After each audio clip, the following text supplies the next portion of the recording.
Okay, welcome back to the channel. We've spoken about the introduction to the channel. I just did that video there. I'm doing a few videos on the same bike ride, so that's why I'm still on the motorbike. I did want to talk a little bit about the 7 levels of consciousness, because I did touch on that in the introductory video. So this is a bit more of, maybe it'll end up being a short video, maybe it'll be a long one. Who knows? There's no script in this. There's no script in front of me at all. It's just a dirt road or a very, very convincing green screen. Maybe it is just a green screen. Who knows? Well, I know. Now, 7 levels of consciousness. I've said before, you don't have to take all this as a spiritual journey. You can take it as a logical journey. And that'll probably help some people that really are not spiritual. But spoiler, you'll end up that way anyway. I have taken a step back, or I did take a step back and sort of go, okay, well, enough of the spiritual stuff. Let's apply logic to this and see if it can withstand it, because you have to test everything. And the end result was back to spiritual. Logic stood up, spirituality stood up. What kind of bird is that? Is that a coal bird? A bird. Anyway, 7 levels of consciousness. It's not a journey that's going to take you for your entire life. For some people, you might be able to bounce through some of these, and I would say most people listening to this channel are either at level 4 or 5. So level 1, sort of a short explainer of it. Level 1, you're just going through the motions. So we apply Maslow's law to this as well. So Maslow's law, Maslow's hierarchy of Maslow's hierarchy, I think it's just called, actually, to be honest. I'm just trying to remember offhand. I'll put Maslow's law on the screen. If we apply that, so at the bottom is your id ego. So sounded like I'm talking to a fan going through all those bumps, sorry. So we apply Maslow's law and Freud's explanation of ego. Level 1 will be you're at your id ego. So you're in survival mode. And with Maslow's law, you're at the bottom of the pyramid, which is your main focus is on shelter, food, the core basics that you need to survive, right? That's level 1 in the 7 levels of consciousness. Now, if you're in a higher level, it doesn't mean you're better than someone else. It doesn't mean you're looking down on someone else or anything like that. You're just at a different stage of seeing things, right? But that's level 1. Wow, this road has gotten really rough. Level 2, you're moving up to the next level in Maslow's hierarchy, which is going to be, you're going to be hungry for love and self-gratification, stuff like that. You'll still have your id ego when we're talking about Freud. You might have a bit more of a, maybe between id ego and ego. And now ego, don't confuse that with vanity, because it often is. That's not the case. Ego is how you're seeing things, so to speak. Your id ego, think of a baby. A baby wants food, it cries. It wants its nappy changed, it cries. If it's bored, guess what it does? It's going to cry. So that's id ego, your natural instincts. Your emotions are connected to your nervous system. And sorry, I've just realised there's probably going to be some wind noise because I picked up a bit of speed. Let me slow down. I'm not on this ride to get to any destination. This is me trying to claim back a bit of my sanity from the week. So yeah, I use Maslow's law and Freud's ego to help explain some of this stuff, because I use that in my daily life as well. So my daily life, my professional life, what I do for work, For years I've been teaching Maslow's law and Freud's ego and how that applies in the psychology and behaviour of people. I'm not a psychologist by any means. I work in the investigation space as a private investigator in private intelligence, and I also consult with banks and lenders and insurance companies and teach how to find people, how to interact with people, and that was rough. And how to interact with people that are having difficult times. So that might be in relation to their debt or their personal circumstances. So that's what I do on a professional level. So Maslow's law and Freud's ego is extremely important to that. And I apply that to the 7 levels of consciousness and to the Gnostics. And that helps me validate information that I'm receiving as well when I'm doing my research and finding different scripture or text or teachings or rituals. Whatever I'm coming across, I apply the same methodology to see, well, does this actually work? Is there some sense in this, or is this some random person writing something down on ancient papyrus in modern times to make it look old? So it helps understand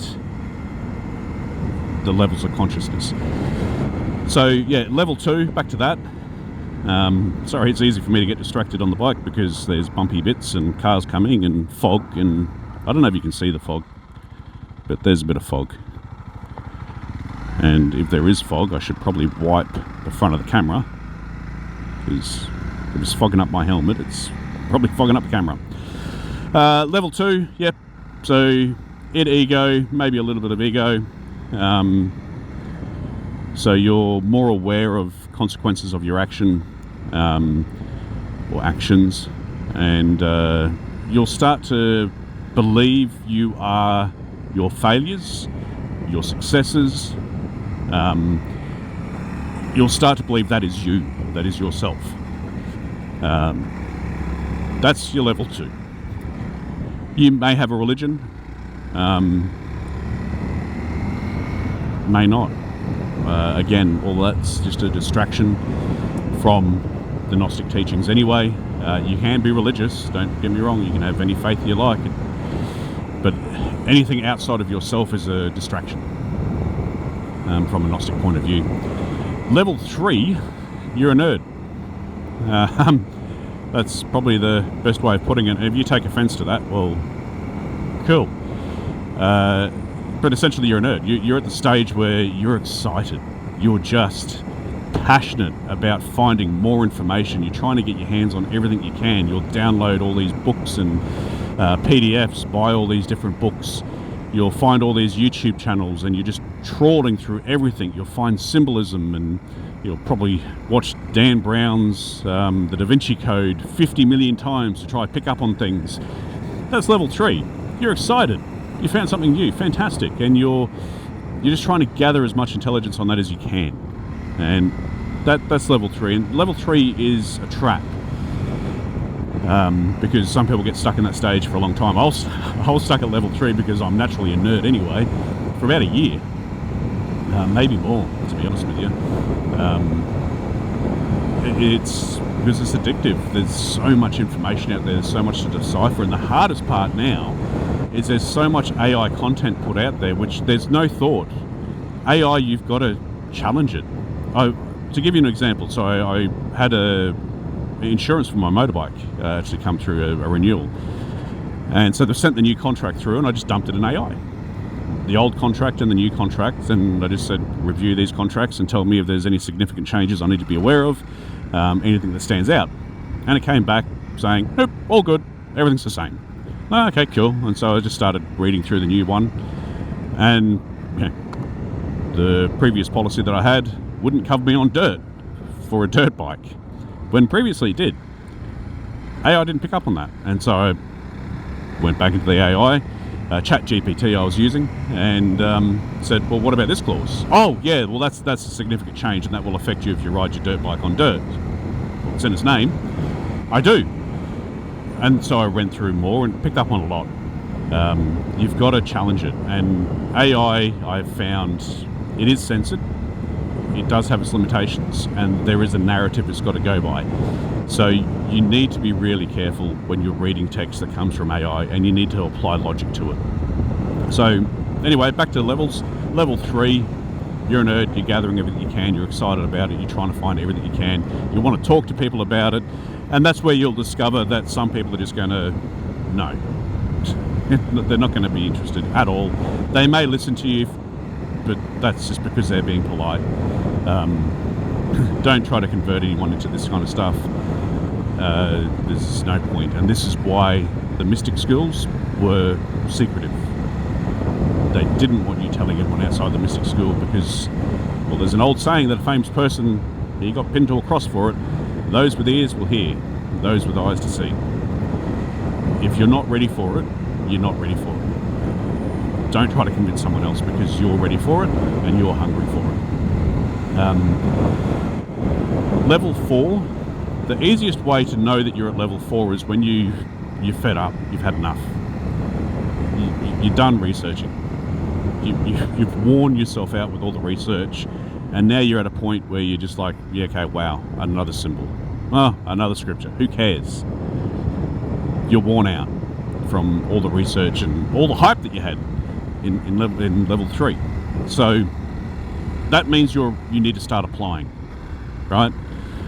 You can apply at level 3, you can apply at level 2 at any point, but level 4 is when your mind is saying enough. Action. You need to start applying what you've found. That's level 4, and it's hard because you're going to be tested with patience. Your nervous system is going to pull you back to your old ways when it comes to emotions.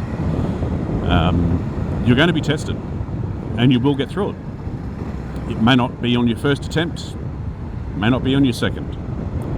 You will get through it. It is hard, and once you get to level 4, you start seeing things that for what they really are. And so things that go on in the world, you sort of just look back and laugh, and because there's no point getting angry about it. You realise anger's any emotion, they don't control you, and that is the hardest thing in level 4 is understanding that emotion doesn't control you is one thing. Applying it and not letting emotion control you is a completely other thing. And that's what you're doing in level 4. You're applying that. Someone cuts you off on the road. What do? Honk the horn, give them the finger, scream and shout at them. You know, that's emotions ruling you. Your nervous system and your emotions are intertwined. And it's been like that since we first, when humans first walked on Earth. It's a survival mechanism. But we've never evolved emotionally. And this, because it's all done internally. So when someone cuts you off, the way that I think about it, to be honest with you, is, well, you don't know what's going on in their life. They could have cut you off because they're in a rush to get to work, because it's their first day in a job, they need the job, they've been unemployed for so long, they need it to work. And they're stressed, they're worried. Emotions are ruling them, right? It could be that a family member's in hospital, dying on their deathbed or seriously injured. You imagine yourself, you'd want to get to hospital pretty damn quick as well. That could be the case. Or they could be a douche. You don't know what it is. So don't stress about it. Why give emotion the right to control your body because you don't know what's going on? Stop. Think. What could it be? And at the end of the day, does it affect you? They cut you off. You're going to get to your destination 2 seconds later. Are you angry at them and going to blame them because you got to work late? That's not their fault. They delayed you by 2 seconds. You're already going to be late because you didn't get up. So then you're just deflecting your issues on someone else and blaming them for something that you've done or you've caused. So that's probably one way of explaining controlling your emotions. You've got to stop, and you've got to acknowledge the emotion. They're not going to go away. They're always going to be there. You just need to acknowledge that, okay, that emotion's prepped up. Why? What was I thinking? What was I doing? Why is that emotion prepped up? Who am I trying to project that emotion on? And the more you start doing that, the less reactive you're going to be emotionally. The emotions are always going to come up, like I said, but your body's not physically reacting to it. the emotions stop controlling you, you control you. And that's when you start to get a sense of your real self.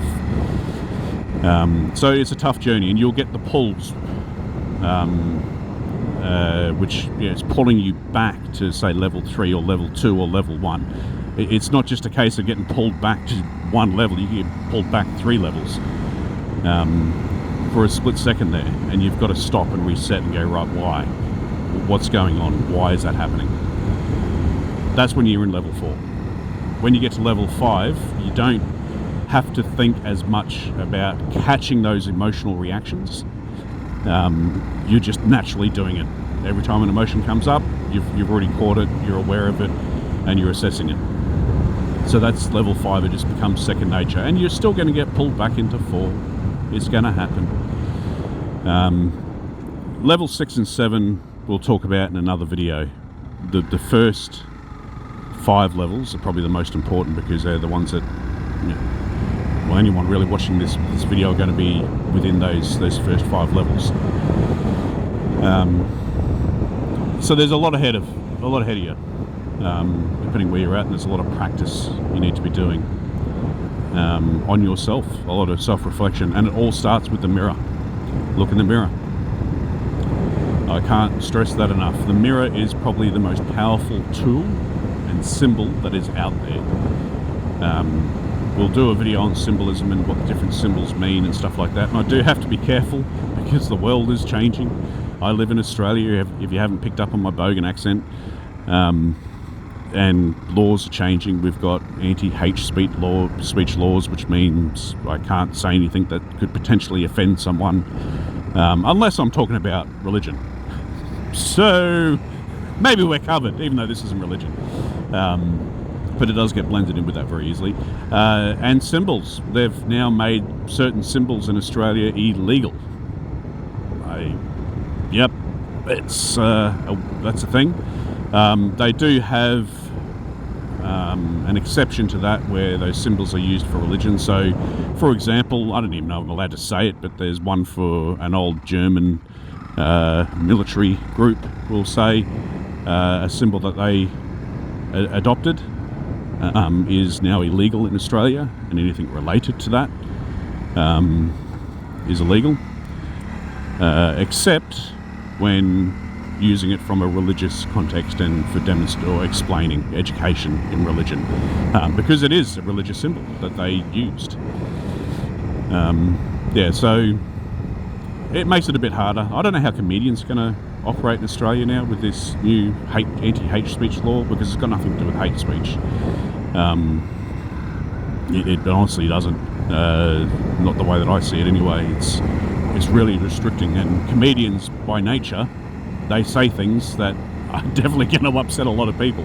So I'm not sure how that's going to be. I don't know if comedians are really going to bother coming to Australia anymore, to be honest, and the ones that are in Australia, or Aussie comedians, if they're going to bother doing shows in Australia, because if it was me, I wouldn't bother. It's not worth the potential legal battle and 5 years in jail. Anywho, that's political, and that's a distraction. That's the 7 levels. There you go, I got pulled back into level, whatever you want to call that, with a political rant. But I do have to be cautious of that, because, yeah, they're the laws in the country that I'm in, and I've got to abide by those laws. So we might have some limitations on some stuff that we can teach in some ways. Focus on the mirror. That would be my advice to anyone starting out that wants to starting. Me and English apparently are not connected today. For those that want to start applying it, look in the mirror. When you sit down, you look in the mirror, then you can realize. And I'll give you a bit of a way of looking at it. When you look in the mirror, you can see your own worst enemy and your own best advocate, but your own worst enemy is going to be staring back at you, and that's what you need to tackle. The one that holds you back, the one that makes you feel fear, anxiety, it makes you feel like you're not enough, that's what's looking back at you in the mirror. And you need to control that. You need to regain control over the one that's looking back at you. What's looking back at you in the mirror is not all evil. There's good there as well. Except a lot of the times, the bad side takes over, and that's the emotional side. So that's what you need to work on. Strip away vanity, pride, and ego when you look in the mirror, and ask yourself what's left. What's really important to you? Because I guarantee you, money is not important to you when you strip away those things. Having a big house is not important to you, and you're only kidding yourself if you're not being honest, right? So your journey has no effect on my journey or anyone else's journey. So you're only kidding yourself. You're doing this for yourself. And so if you're going to live in denial and go, oh no, I'm all fine, I've got it all. Oh, okay, that was a flattened kangaroo. Doesn't smell too well.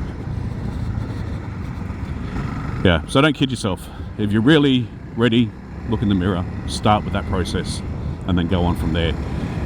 We'll dig in a little bit more with symbols, and I might actually, I think this road's going to end very shortly, or I know it's going to end very shortly, turn around and come back and do another video and start explaining some symbols. And yes, while I'm on the motorbike, it's going to be a bit difficult because I don't have a computer in front of me to put symbols on the screen, but the magic of editing, I'll put some of the symbols on the screen and I'll explain them. Because there's a particular symbol that I believe you should be aware of at the start of your journey, because it will really help center you. And we'll go through that. And look, the fact that I'm doing this on the motorbike, and the first couple of videos, because I'm recording them all in one day, well, in one ride, so it should show you that I'm not being prompted by AI, and this is coming from the heart. This is me imparting the knowledge that I have to you to try and help you, and you might have other things might help you apply it better than what I'm teaching you, and that's fine. But I'm not regurgitating some crap that AI has put out there or someone else has put out there. This is all from me, from my teachings. That's why I can do it on the motorbike. I don't need prompts in front of me. It's knowledge, not me reciting someone else's crap. So anyway, we'll end the video here, and I'm going to get to the end of this road shortly. I thought it was coming up sooner than it actually is, and do a video on a symbol I believe is going to be important to you that may help you. Slow down for the kangaroos. Where are you going to go, buddy? You're going to go that way as well. Okay. And yeah, so anyway, thanks for watching, and I'll start the next video very shortly on a symbol that will definitely help you and tell you a bit of the origins of that symbol as well. Thanks for watching.